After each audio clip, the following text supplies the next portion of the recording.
실무 이걸 담당하고 있는 이재익입니다. 여기 다 적혀 있네. 그렇죠. 그래서 여러분들 부분 복습하는 거예요 지금. 그렇죠. 그래서 저는 여기서 이제 3년째 하고 있어요. 중개사법 여기서 남양주에서 3년째 하고 있는데 그동안에 이제 여러분들 뭐 합격하신 분들도 많이 계시고 또 여기 여러분들 또 체험 오신 분도 많을 거예요. 공부 좀 해 보셨어요? 여기 오늘 오신 분들? 전혀 안 하신 분도 있고 또 해보신 분도 있겠죠. 그래서 이제 이 공부란 것은 양이 대단히 많습니다. 그 6과목이죠. 실질적으로 5과목이지만 실질적으로 원래 5과목이지만 실질적으로 6과목이나 되잖아요. 그래서 양이 대단히 많아요. 그래서 일단은 성실해야 돼요. 성실하란 말은 일단 강의 열심히 듣고 복습하고 계속 그렇게 가야 돼요. 왜냐하면 이 많은 양을 1년 내에 하기가 상당히 부담스럽거든요. 그렇다고 불가능한 건 아니에요. 11월부터 오신 분은 합격하고도 남을 시간이 돼요. 이제 공부하기 나름인데 여러분들이 우리가 하란 대로만 쭉 따라오시면 돼요. 그래서 이제 이걸 무작정 또 하면은 또 뭐 어떻게 방향을 잃어버릴 경우가 많거든요. 그래서 이제 학원 시스템이라는 것이 지금 11, 12월은 기초 강의를 해요. 그래서 이 교재도 기초 교재입니다. 정식 교재가 아니라 이게 이제 6과목이 다 들어있는 교재잖아요. 이거 이제 기초 교재를 먼저 언급을 하고 용어랄지 기본적인 거 이렇게 공부를 합니다. 그래서 이제 전 범위를 대략 이런 과목이 이런 내용이 들어있다. 이런 것을 알려주는 거예요. 자, 이거 끝나면 이제 1월달, 2월달부터 이제 1월달부터는 기본서가 나와요. 기본서가 이제 과목별로 한 5, 6페이지 정도 될 거예요. 두꺼운 것은 700페이지도 돼요. 그래서 근데 이건 6개가 다 한 권에 들어있어도 이렇게 얇잖아요. 근데 이제 과목별로 이보다 훨씬 두꺼운 교재들이 많아요. 자, 그래서 이제 1, 2월, 3, 4월 한 4개월 정도 기본서 건드려 줄 거고 또 5, 6월 달에 이제 또 이렇게 범위를 또 줄여 가야 되거든요. 그래서 요약집 또 강의가 들어갑니다. 그리고 이제 7, 8월 달에는 단원별 문제가 들어가요. 이제 문제풀이도 연습을 해야 되거든요. 이론만 알아서는 안 되고, 그래서 단원별 문제들하고 9, 10월 달에 이제 모의고사 형태 문제, 특강. 이렇게 시스템이 돼 있어요. 그러니까 여러분들이 따로 계획을 크게 안 세워도 자기 계획만 세우면 돼요. 이런 계획은 학원 운영대로 따라오시면 돼요. 그 계획이 다 세워졌기 때문에. 그렇게 가야만이 1년 내에 합격을 합니다. 그래 안 하면 이게 2년이 걸릴 수도 있고 3년이 걸릴 수도 있고 4년이 걸릴 수도 있거든요. 방향을 잃어버리면. 그러니까 여러분들이 이 학원을 선택했으니까 믿고 따라오시면 돼요. 그리고 우리 학원은 연중 강의가 돌아간 것 같아요. 연중. 그죠? 쉬는 날이었거든요. 이제 간혹 가다가 쉬는 날이 있기도 하지만, 그래서 이제 풀 가동 들어가니까 강의 들으실 분들은 열심히 들으면 돼요. 그렇게 해서 쭉 따라오면, 좋은 결과가 있을 겁니다. 자, 올해도 많이 합격하셨는데, 여러분들도 1년 내에 합격할 수 있도록 이렇게 참고하시면 되겠고. 자, 그 다음에 29페이지 이제 우리 과목이 이제 크게 3가지로 구성이 되어 있거든요. 어떻게 구성이 되어 있냐면 공인중개사 법령이 있어요. 공인중개사 법령, 그리고 이제 부동산 거래 신고 등에 관한 법률이 있거든요.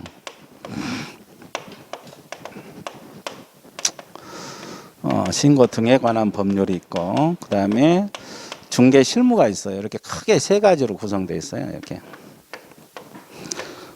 실무 이렇게 구성이 되어 있거든요. 이거는 이제 법령이죠. 합해서. 그리고 이제 실무 이렇게. 그래서 이제, 크게 이제 우리 과목은 3가지로 구성되어 있어요. 이게 법하고 실무거든요. 이 2가지는 법이니까. 실무. 그래서 이제 이 법이요 다. 우리 중개사 과목이 거의 법이거든요. 부동산학 개론 빼고 다 법들이거든요. 그래서 이제 법을 공부해 보신 분들은 쉽겠지만 법을 처음 접하신 분들은 다른 분야에서 공부를 잘했건 못했건 생소하잖아요. 그래서 일단은 이 용어를 잡는데 좀 시간이 걸릴 수가 있어요. 그리고 이 용어가 익숙하게 돼야 되거든요. 익숙해야지 기억이 돼요. 익숙하지 않으면 절대 기억이 안 돼요. 그래서 한두 번 들어서는 안 되고, 그래서 저는 항상 강조를 하건 10번을 봐야 된다. 어느 시험장에 가려면 전 범위, 전 과목을 10번을 보고 시험장에 들어가야 된다. 이 생각을 하고 있어요. 물론 이제 아주 머리가 좋으신 분은 한 서너 번 보고도 되겠지만, 일반적으로 보면 기본적으로 10번은 이상은 보고 들어가야 된다. 이런 생각을 갖고 있거든요. 그래야지 문제 뭐 풀어낼 수 있고 응용을 할 수 있거든요. 그래서 이제 우리 과목은 이제 크게 일단 세 가지로 구성이 되어 있어요.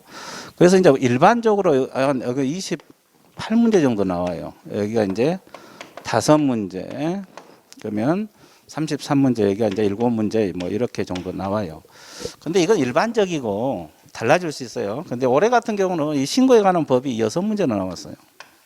아니, 작년 이제 32회 때. 토지거래 허가제가 3문제가 나와버렸거든요. 원래 2문제 정도 나오는데, 그래서 이제 그러면 뭐 실무가 줄어들든지 법이 줄어들든지 이렇게 변동성이 있겠죠. 근데 이제 그것은 뭐 특이한 사항이고 일반적으로 그렇습니다. 일반적으로. 그러니까 여기서 이걸 다 맞추면 한 70점 정도 나오겠죠. 그런 여기까지 하면 이제 8점, 80점 좀 더 나올 수도 있고 이렇게 해서 구성이 돼 있어요. 그래서 이제 이렇게 쭉 강의가 진행이 될 겁니다. 이제 그래서 하나씩 짚어볼게요.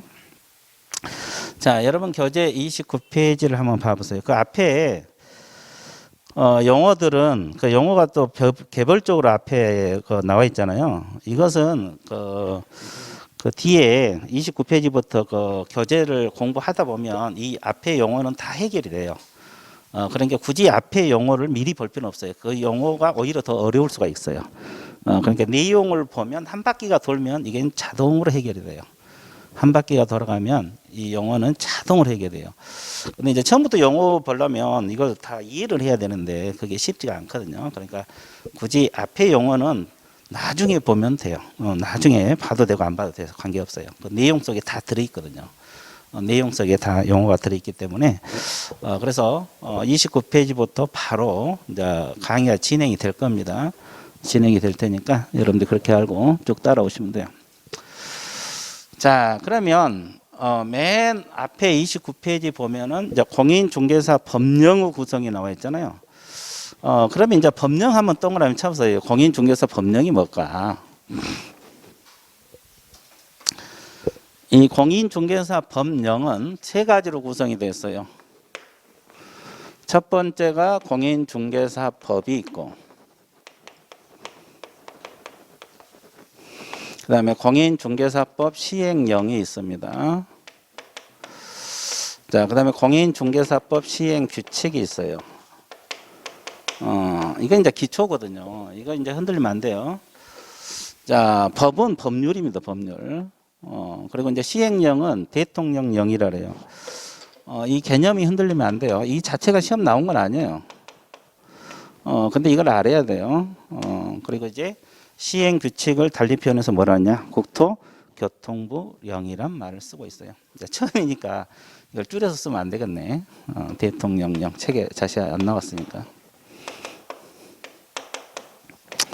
자, 시행 규칙이 국토교통부령이란 말을 써요.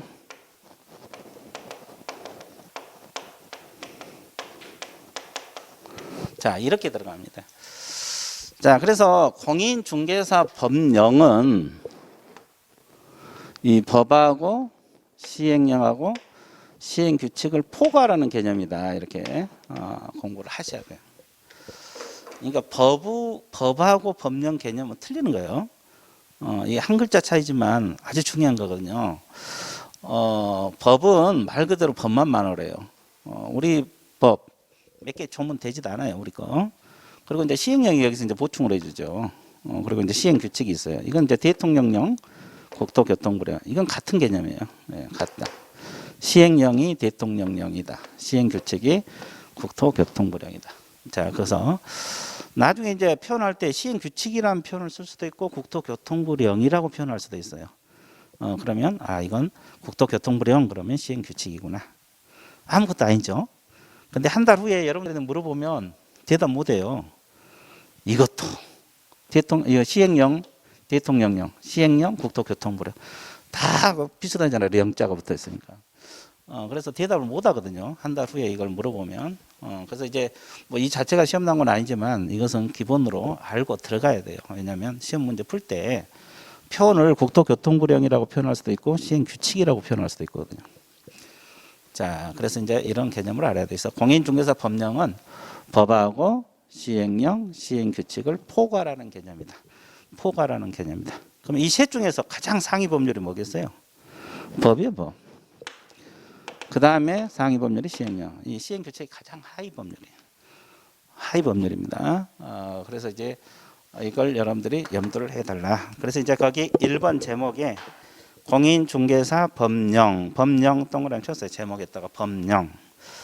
법령은 첫째 줄 공인중개사 법이 있어요. 법 동그라미 쳤어요. 그 다음에 첫째 줄 후단 시행령이 있습니다. 대통령령 같이 밑줄 그으시고, 그 다음에 시행규칙 국토교통부령 같이 밑줄을 그어 놓으시기 바랍니다. 자, 그래서 우리 법은, 법령은 법하고 시행령, 시행규칙을 포괄하는 개념이다. 이렇게 공부를 해준 게 좋다. 포괄하는 개념이다. 법하고 시행령하고 시행규칙을 포괄하는 개념이다. 자, 개념 잡았어요? 예. 자, 이 세 단어 익히는데도 시간이 걸릴 수 있어요. 가볍게 넘어가세요. 뭐 이것은 뭐 공부하다 보면 자동적으로 알게 돼요. 알게 되니까 일단은 가볍게 내가 간혹가다 한 번씩 언급을 해줄 거예요. 그러니까 큰 부담 갖지 마시고. 그 다음에 이 공인중개사법의 제정 목적이 있거든요. 이 제정 목적이 있어요. 우리가 이제 법을 만들면 어떤 목적으로 제정이 됐는가, 이런 제정 목적이 있거든요. 자, 공인중개사 업무 등에 관한 사항을 정하여 전문성을 제고하자, 뭐 이런 거. 네, 첫 번째가. 그 다음에 부동산 중개업을 건전하게 육성하자. 중개업입니다. 건전하게 육성. 그 다음에 세 번째가 국민경제에 이바지함을 목적으로 한다. 자, 국민경제에 이바지함을 목적으로 한다. 자, 이게 요즘은 시험에 자주 안 나오는데 과거에는 이게 시험에 자주 나왔어요. 여러분 교재 딱 두 줄이잖아요. 두 줄. 여러분 교재 딱 두 줄이거든요. 이걸 분석을 하면 세 가지인데 이걸 막상 또 시험을 내놓으면 못 잡아내요. 이 문제를 한 문제로 냈다 가정했을 때 여러분 두 줄 가지고도 틀리는 경우가 엄청 많아요. 그러니까 정확하게 알아야 돼요. 자, 그 공인중개사 업무 등에 관한 사항을 정하여 전문성 제고 끊으세요. 거기. 거기까지가 첫 번째입니다. 전문성 제고까지 끊으세요. 그리고 부동산 중개업을 건전하게 육성 있어요? 예, 여기까지 끊으세요. 그리고 이제 중개에다 동그라미 쳐세요. 중개에다 동그라미 쳐볼게요. 중개. 이제 중개는 조금 이따 배우겠지만 물건 소개해 준 거거든요. 자, 이것을 건전하게 육성한 게 제정 목적이에요. 그럼 이제 시험에 이렇게 나올 수 있어요. 부동산업을 건전하게 육성한다. 이렇게 지문이 뜰 수가 있어요. 이 지문은 맞겠어요? 틀리겠어요? 틀려. 뭐가 빠졌기 때문에? 중개가 빠졌기 때문에. 근데 시험에 보면 이건 이제 안 보여. 지금은 보이겠지. 지금은 바로 강의 들었으니까. 일주일만 지나봐. 보인가 이거? 절대 안 보여요. 그렇죠? 그러니까 틀려 나가는 거예요. 그죠? 근데 이제 우리가 이게 한 과목 한 바퀴 11, 12월이 한 바퀴거든요. 1월, 2월이 한 바퀴. 그럼 한 바퀴 돌아오면 두 달이 걸려. 두 달이. 두 달 지나면 이게 기억을 하냐고. 전혀 기억을 못 해요, 여러분들. 왜? 내일은 또 다른 과목 해야 되거든. 모레는 또 다른 과목 해야 되거든. 그리고 다음 주 중개사법 또 뒷진도 나가잖아요. 뒷진도. 이 뒤에 진도를 나가기 때문에 여기까지 다시 돌아오기까지 시간이 두 달 이상이 걸린다. 그러면 기억이 있냐? 없다. 그렇죠? 그래서 이 공부란 건 반복을 해야 돼. 반복. 그래서 내가 아까 10번 이야기했잖아요. 10번 가지고도 안 돼요. 뭐 20번도 막 읽고 그래야 돼요. 그래서 자꾸 그래서 내가 성실하란 말을 그래서 하는 거예요. 성실하는 것은 강의 열심히 듣고 땡땡이 치지 말고 그렇죠? 복습 잘하고 이렇게 하라는 것이 그 뜻이에요. 이해됐어요? 자, 그래서 이제 이거 그리고 세 번째가 국민경제에 이바지함을 목적으로 한다. 이게 이제 근극 목적이거든요. 우리 법을 제정하는 근극 목적. 세 가지 정확하게 알아두시면 되겠어요. 자, 세 가지를 끊어서 이렇게 전문성 제고, 중개업을 육성, 국민경제 이바지 이렇게 끊어서 공부를 해 주시면 좋다. 이해되셨어요? 자, 그 다음에 이제 용어 정의가 나와 있는데 중개 개념부터 들어갑니다. 이제 중개. 용어가 가장 먼저 나오잖아요. 근데 용어 시험도 자주 나와요. 시험도 자주 나와요. 이 용어 관련 문제가 32회 때는 안 나왔대. 여러분 때는 나오게 무조건 나올 겁니다. 자, 중개 용어 정의에 나와 있는데 가장 먼저 나온 용어가 중개예요. 중개가 나오고, 그다음에 중개어부 개념도 나오고, 자, 그다음에 공인중개사 개념이 있어요. 그다음에 개업공인중개사 개념이 있어요. 자, 그다음에 소속공인중개사 개념이 있습니다. 이 소속공인중개사.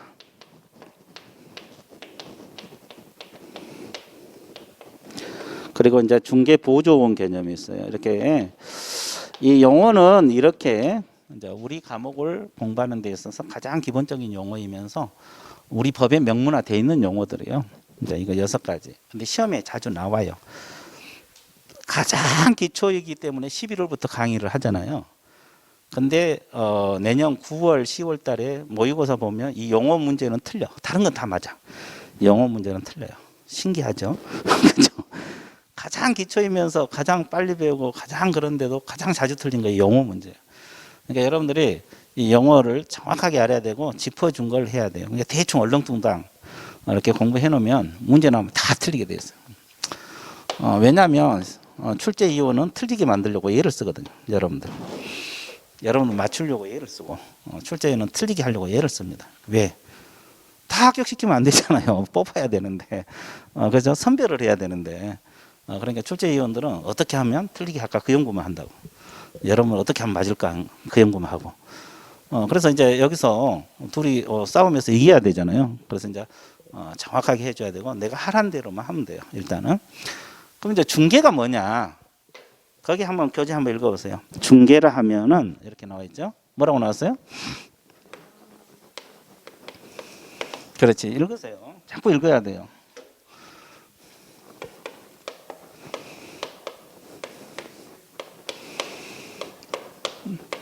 자, 법정 중개 대상물에 대하여 이렇게 나와 있죠. 거래, 당사자 간의 뭘 중개합니까? 매매 교환, 임대차 그걸 중개합니다. 자, 매매 계약도 중개하고 교환 계약도 중개하고 임대차 계약도 중개를 합니다. 그다음에 그 밖의 권리입니다. 그 밖의 권리의 무슨 행위? 득실, 변경, 행위를 알선하는 것이 중개다. 이렇게 표현을 하고 있어요. 자, 그러면 이제 어차피 법은 해석 학문이거든요. 이걸 그대로 해석을 하면 돼요. 이제 법정 중개 대상물이 뭘까? 이거 거래 당사자가 누굴까? 이런 걸 이제 해석하는 것이 우리 이제 뭐 법의 학문이거든요. 그럼 이제 법정이란 뜻이 뭐겠어요? 법정이란 말이 법률의 규정, 이게 법에 규정된 것 말합니다. 그러니까 법정이란 말은 법에 규정되는 거. 그러면 중개 대상물이란 게 뭐예요? 여러분들 이제 중개업소 사장을 이 개업공인중개사를 하거든요. 이걸 줄여서 이제 개공이라 할 건데, 중개업소 사장 있잖아요. 이분들을 개업공인중개사라는 말을 써요. 이분들이 중개할 수 있는 물건이 뭘까 이거예요. 그러면 이 개업공인중개사가 중개할 수 있는 물건은 모든 물건은 다 중개할 수 있는 게 아니에요. 법에서 정한 물건만 중개를 할 수 있어요. 그게 이제 법정 중개 대상물이란 표현을 써요. 그럼 법정 중개 대상물이 뭐가 있냐면 그냥 들어봐요. 토지가 있고 건축물이 있고 그 밖에 토지의 정착물이 있어요. 그리고 임목이 있습니다. 임목. 자, 그다음에 광업재단이 있고 공장재단이 있습니다. 자, 이것이 이제 우리 공인중개사법에서 이 개업공인중개사가 중개할 수 있는 물건들을 말합니다. 자, 이것이 법에 정한 중개 대상물이다. 그러면 개공이 물건을 중개하는 것은 이런 것을 중개할 수 있다. 자, 간략하게 정리됐죠? 그럼 이 속에 자동차 들어있어요, 안 들어있어요? 그러면 자동차는 중개 못해요. 선박은 들어있어요? 안 들어있죠? 중장비도 없죠? 항공기도 없죠? 그죠? 그러니까 이것은 개혁공인이 중개할 수 있는 물건들이 아니에요. 자동차, 선박, 항공기, 중기 이런 건 아니에요. 그 외에 다른 것도 다 아니에요. 그래서 이것이 중개할 수 있는 물건들이다. 이것이 법에 규정돼 있다. 그래서 법정 중개 대상물이란 말을 써요. 그래서 앞으로 법정이란 말이 자주 나올 거예요. 이 법정이란 말은 법률로 규정이다. 법에 규정된 물건들이 이런 것들이 있다 이 뜻이에요. 됐어요? 자, 그러면 여기서 거래 당사자는 누구를 말하겠어요? 거래 당사자. 자, 칠판 봐보세요. 이제 우리 과목은 이걸 가지고 다 해결이 되거든요.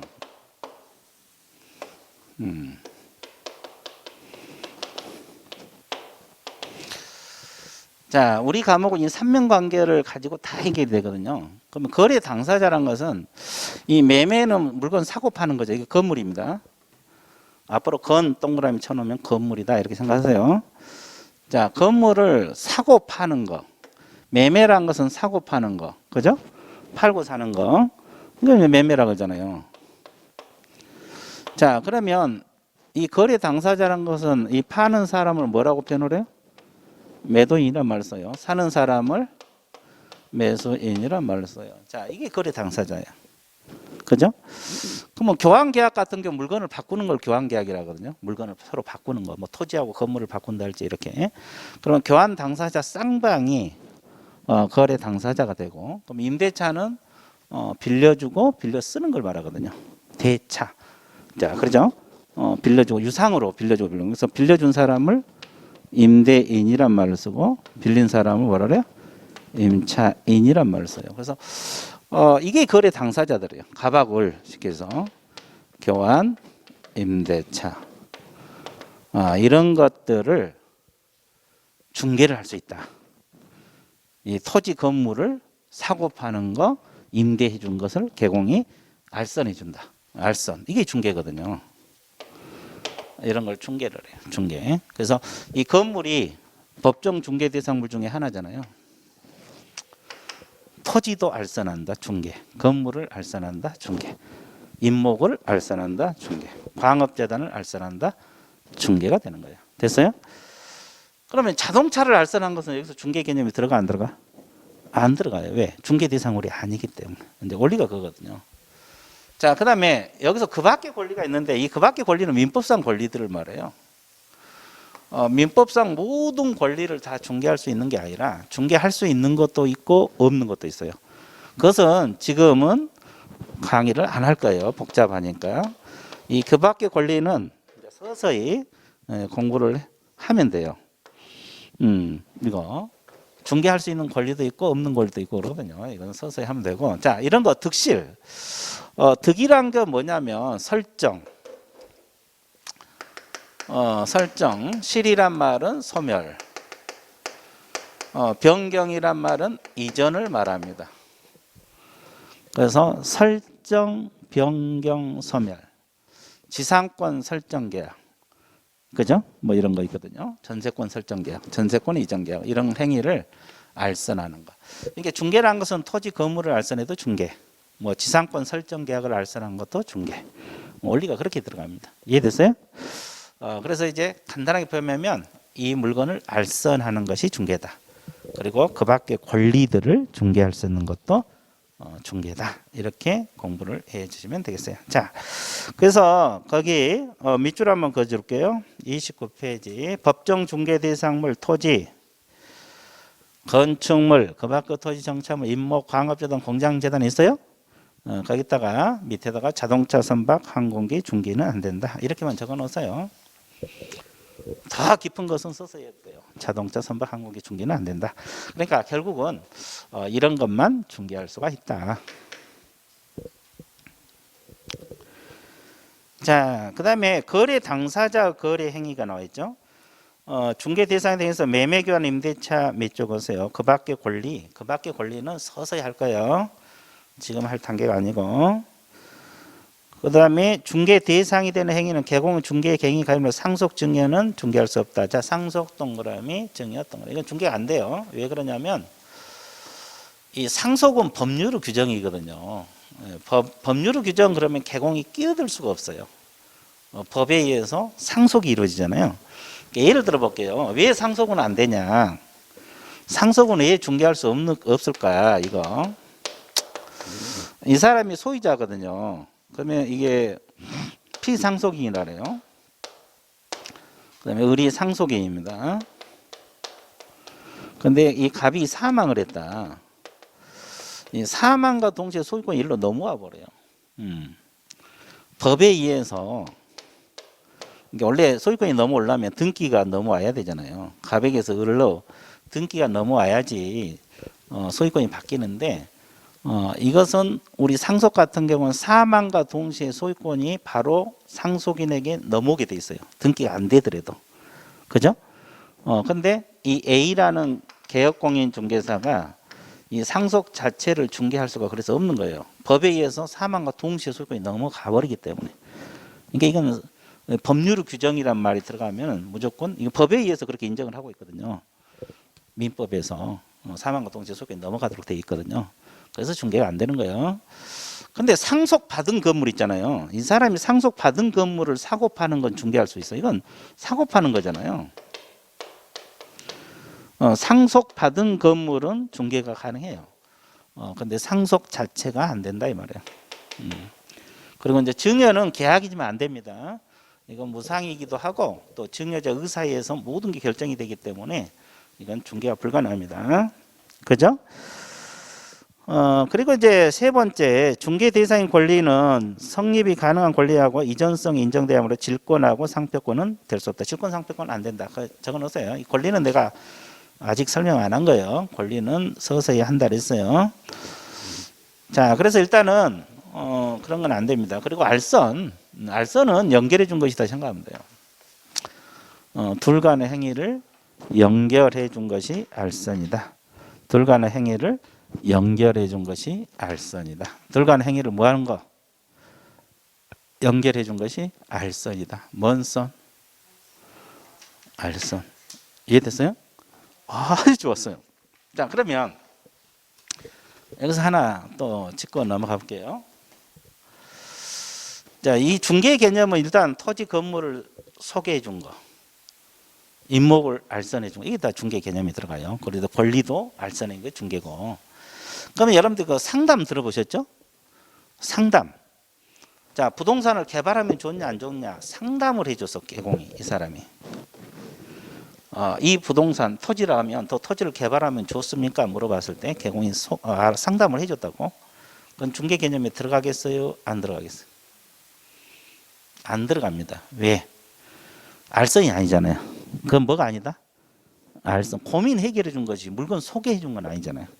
이게 중개가 안 되는 거예요. 그래서 상담이랄지 이런 건 중개가 대상이 되지 않는다. 자, 여기까지 정리됐어요? 예, 그래서 중개는 간략하게 말하면 물건을 소개해 주는 거. 됐어요? 예, 끝. 자, 중개행위 성격은 나눠서요. 그 다음에 5번 중개행 3요소 있어요. 중개가 이루어지려면 몇 가지가 충족돼야 되느냐? 세 가지가 충족돼야 돼요. 일단 중개 대상 물이 있어야 돼 이거요. 중개 대상 물, 건물이랄지 토지. 이게 1요소. 그 다음에 의뢰인이 있어야 돼요. 의뢰인이 없으면 안 되죠. 이 사람은 물건 팔고 싶은데 중개해달라 의뢰를 맡기죠. 그 다음에 세 번째 개공이 있어야 돼요. 개업공인중개사. 개업공인중개사 가로 안에 중개행위자 그랬는데 꼭 개공이 아니더라도 일반인도 가능합니다. 자, 그래서 일단은 중개의 3요소는 중개 대상물이 있어야 되고 의뢰인이 있어야 되고 개업공인중개사가 있어야 된다.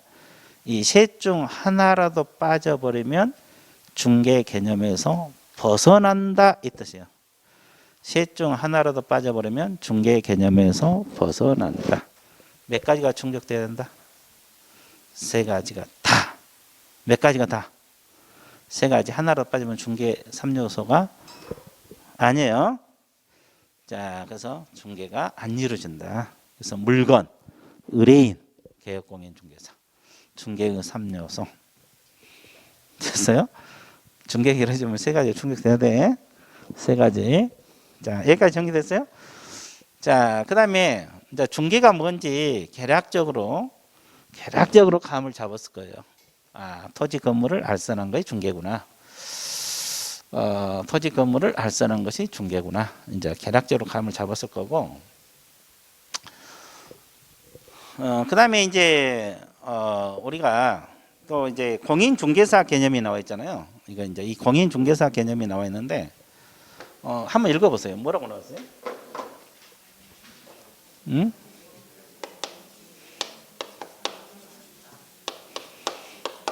자, 어느 법에 의해서 그랬어요? 공인중개사법. 이걸 줄여서 이제 이 법. 우리 과목에서 이 법 그러면 공인중개사법을 말합니다. 이 법에 의해서 공인중개사 자격을 뭐한 자? 취득한 자. 자, 이것도 이제 시험에 나오거든요. 그러면 이제 여기서 어떤 것을 출제자가 건드릴까? 이 법에 의해서 자격을 취득한 자가 공인중개사다. 그런데 어떤 부분을 건드릴까? 여기서 출제자는 뭘 건드려서 문제를 만들까? 한번 찍어보세요.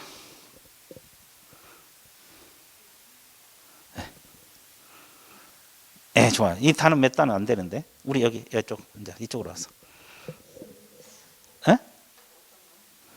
그러니까 이 한 줄 가지고 출제자가 문제를 만들게 되면 어떤 걸 바꿔서 출제를 하느냐 이 말이야. 그래. 이걸 바꿀 수도 있어요.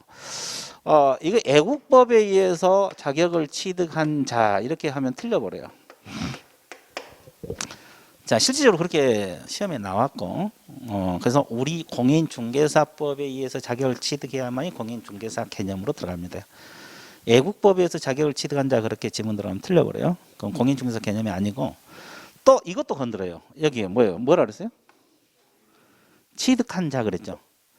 그러면 취득하여 중개부를 영위한 자 이 지문 맞겠어, 틀렸어요? 틀려요. 취득하여 중개부를 영위한 자가 공인중개사다. 이건 틀리다고. 왜 틀리냐면 영위를 안 해도 뭔만 가지고 있으면 자격증만 가지고 있으면 공인중개사예요. 그러면 여러분들 지금 우리가 공인중개사 자격증을 다 써먹지 않잖아요. 그죠? 지금 현재 자격증을 가지고 있으신 분이 한 45만? 정확하게 모르는데 한번 그 정도 돼요. 근데 실질적으로 그걸 이용한 사람이 11만 뭐 이 정도. 그러면 나머지 한 30만 원 이용하지 않고 있다는 건데 그분들은 다 공인중개사거든요. 다 공인중개사들이에요. 그러니까 자격증을 가지고 있으면 장롱 속에 넣어놓든 이용하든 안 하든 무조건 공인중개사 개념이 들어갑니다. 그래서 여기서 한 글자라도 더 들어가면 틀려버려요. 공인중개사 자격을 뭐한 자? 취득한 자. 됐어요? 그래서 흔들리면 안 돼. 자, 공인중개사 개념 끝. 자, 그래서 이 법하고 취득한 자가 핵심을 알아야 돼. 핵심을 안고 그냥 대충 거기에 끄떡끄떡 해놓으면 시험 나오면 다 틀려요. 시험 나오면 다 틀려요. 자, 그 다음에 중개업 개념 들어갑니다. 이 중개업 개념이 나오잖아요. 중개업은 세 가지가 충족이 돼야 돼. 일단 첫 번째가 다른 사람의 의뢰에 의해서 일정한 보수를 받고 그 다음에 중개를 업으로 한다. 자, 몇 가지가 충족이 돼야 된다 그랬어요? 세 가지. 일단 다른 사람 의뢰가 있어야 되고 중개 보수를 받아야 되고 중개를 업으로 해야 돼요. 세 가지가 다 충족이 돼야 돼요. 중개 동그라미 쳐놓으세요. 중개를 업으로 해야 돼. 중개업이 되는다. 중개를 업으로 해야지. 중개업이. 그럼 다른 사람이란 건 누구를 말해요? 의뢰인입니다. 의뢰인을 말해요. 이거 건물이 중개 대상물 중에 하나고 의뢰인. 이 사람이 A라는 개업공인중개사 찾아와서 이 물건 팔고 싶으니까 중개 좀 해달라. 의뢰가 들어와야 돼요. 의뢰가 없으면 안 돼요. 의뢰가 없이 바로 중개했다. 이건 중개업 개념이 안 들어가요. 일단 의뢰를 해야 돼요. 팔아달라든지 임대 내달라든지 그죠? 전세 내달라든지 이렇게 의뢰가 들어가야 돼요. 그래서 의뢰가 있어야 되고 그러면 개공이 이거 팔고 싶은데 중개 좀 해달라. 의뢰를 했거든요. 그러면 개공이 알았다. 내가 중개해 줄 테니까 걱정은 말아라.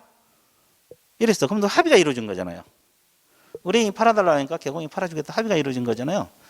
그러면 이렇게 둘 간의 맺는 계약을 우리가 무슨 계약이라고 표현할까요? 이제 이거 공부해야 돼요.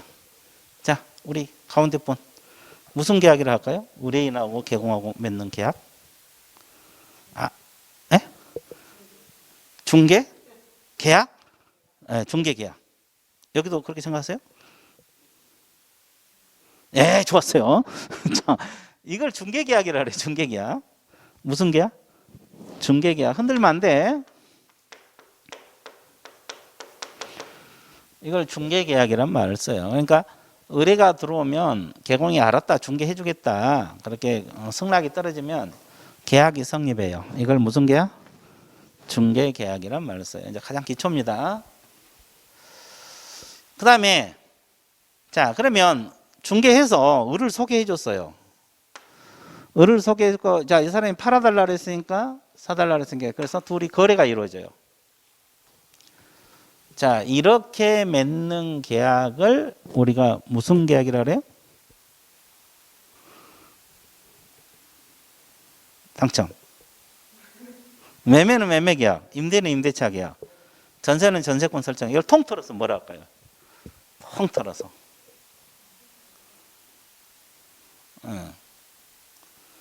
통틀어서 무슨 계약이라 할까? 이걸 공부하는 거예요. 우리 여기 아니 잘 모르겠고 우리 여기 잘 모르겠고 우리 뭘 것 같아요? 예? 부동산 계약. 그렇지. 그렇게 표현하면 틀리고 아셨어요. 거래 계약이라 그래요. 이건 가장 기초예요. 기초. 기초 중에 기초입니다. 이걸 잡고 들어가야 돼요. 이게 왜 기초냐면 나는 이걸 설명하고 있는데 머릿속에서 이렇게 생각하고 있으면 이해가 안 돼요. 그죠? 그래서 이제 매매 계약일지 임대차 계약일지 이런 거 있잖아요. 우리가 거래한다 그러죠. 거래한단 말을 쓰잖아요. 거래 계약이란 말을 써요. 무슨 계약? 무슨 계약? 거래 계약. 그러면 중개해달라. 의뢰인하고 중개업소 간에 맺는 계약은 중개 계약. 이제 이게 개념이 흔들면 안 된다. 자, 의뢰인하고 중개업소, 즉 개업공인 중개사 간에 맺는 계약을 중개계약이란 말을 쓰고, 갑하고 을하고 이렇게 맺는 계약을 거래계약이란 말을 써요. 자, 의뢰인하고 개공하고 이렇게 맺는 계약을 무슨 계약? 중개계약. 갑하고 을하고 맺는 계약, 이렇게 맺는 계약을 거래계약. 매매계약도 거래계약, 임대차 계약도 거래계약, 전세권 설정 계약도 거래계약. 개념 잡았어요? 자, 이것이 이제 가장 기본입니다. 자, 그러면 개공이 이제 건물 팔아준 거잖아요. 이 사람이 샀으니까. 거래 계약이 이루어진 거잖아요. 매매 계약이 이루어진 거잖아요. 그러면 거래가 끝나면 보수 달라 그래요. 그럼 보수를 받아야지 중개여부 개념에 들어가요. 근데 여러분 생각해 보세요. 아는 사람, 친척 중개보수 안 받고 소개해 줄 수도 있어 없어? 계약서 써줄 수 있죠? 그럼 중개여부 개념이 안 들어가요. 자, 그래서 일단은 여기서 이제 주의할 것이 보수를 안 받고 무료 중개를 했다. 보수를 안 받고 친척에게 무료로 소개해줬다. 계약서 써주고 그냥 팔아줬다. 중개해줬다. 그러면 이건 중개업은 아니에요. 왜? 중개업은 보수를 뭐 해야 돼요?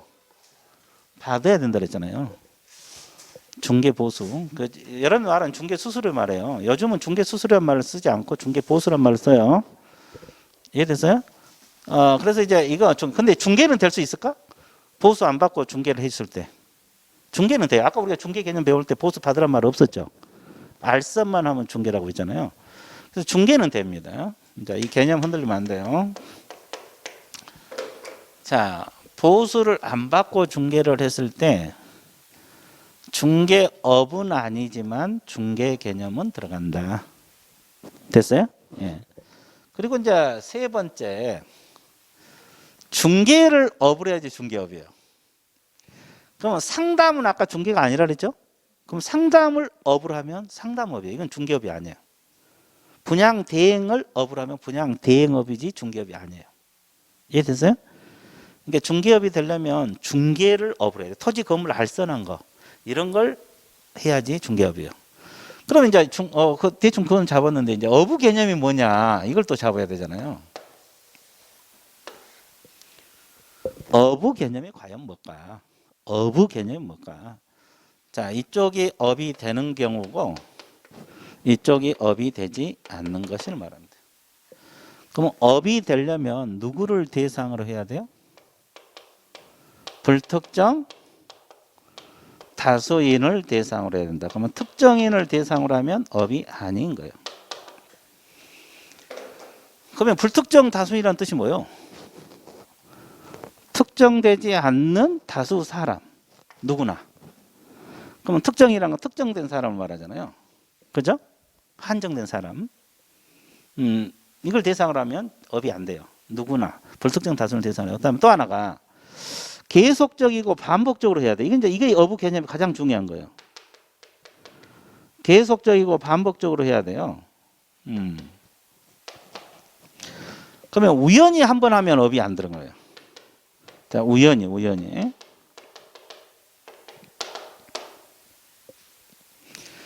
업이랑 개념 가장 중요한 거 이거죠. 계속성. 여러 번 한 거.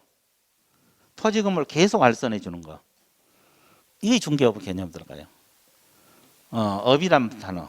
계속하는 거. 소개해 준 걸 계속 했을 때 중개업. 그러면 상담을 계속하면 상담업이지 중개업이 아니다. 분양 대행을 계속하면 분양 대행업이지 중개업이 아니다. 됐어요? 자, 그다음에 근데 우연히 한번 소개해 줄 수 있잖아요. 이것은 업이 아니에요. 자, 그다음에 세 번째가 또 하나 조건이 충족이 돼요. 영리 목적성이 있어야 돼요. 영리 목적. 비영리 목적이면 업이 아닙니다. 이해됐어요? 그럼 업이 되려면 저렇게 세 가지 충족돼도 이렇게 세 가지 다 충족이 돼야 돼요. 이거. 하나라도 빠져버리면 중개업의 개념이 안 들어가요. 자, 불특정 다수인을 대상으로 놓고 여러 번 했는데 영리 목적이 없으면 중개업의 개념이 안 들어가요. 영리 목적이 없으면. 됐어요? 이해됐죠? 그러면 여기서 또 주의할 거 하나 있거든요. 지금 여러분들은 우리가 이제 중개업을 하려면 자격증도 취득해야 되지만 남양주 시청에 갔다가 중개업 하겠다고 등록을 해야 돼요. 이걸 개설 등록이라고 해요. 그러니까 등록을 해야만이 이 개업공인 중개사가 되거든요. 근데 개공 개념은 좀 이따 배울 건데 일단 등록을 안 하면 그냥 공인 중개사만 되지 개업공인 중개사는 아니거든요. 개업공인 중개사 되려면 일단 자격증 취득해서 개설 등록을 해야 돼요. 중개업 하겠다고 등록을 받아야 되거든요. 그러면 개공이 되는데, 그죠? 여러분 지금 개설 등록이 돼 있어요? 안 돼 있어요? 안 돼 있잖아요. 근데 공부한다고 하니까 옆집에서 의뢰가 들어와요. 공부도 하니까 우리 물건 한번 소개해봐라. 알았다. 내가 중개해주겠다. 대신 보수 얼마 달라. 그래서 잘 해가지고 계약성사 시켰어. 그러니까 보수 줬어요. 받았죠? 근데 그 동네 주민이 다 소문 나갖고 서로 막 해달라래. 아, 이제 공부가 주업이 아니라. 그럴 수도 있잖아요. 그럼 중개업 개념에 들어가냐고. 안 들어가? 예. 네. 왜? 등록이 안 됐으니까? 자격증도 없고? 중개업의 개념 들어가요. 중개업 개념에 들어간다고.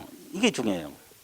그러면 여러분들은 자격증도 지금 현재 없는 상태고 개설 등록이 안 된 상태에서 의뢰 받았고 소개해주고 보수 계속 받았죠? 동네 소문 잘한다고 소문나고 서로 해달라고 막 그래서 이제 공부는 내 챙겨치고 돈 벌이라고 정신없죠. 이게 중개업 개념에 들어가요.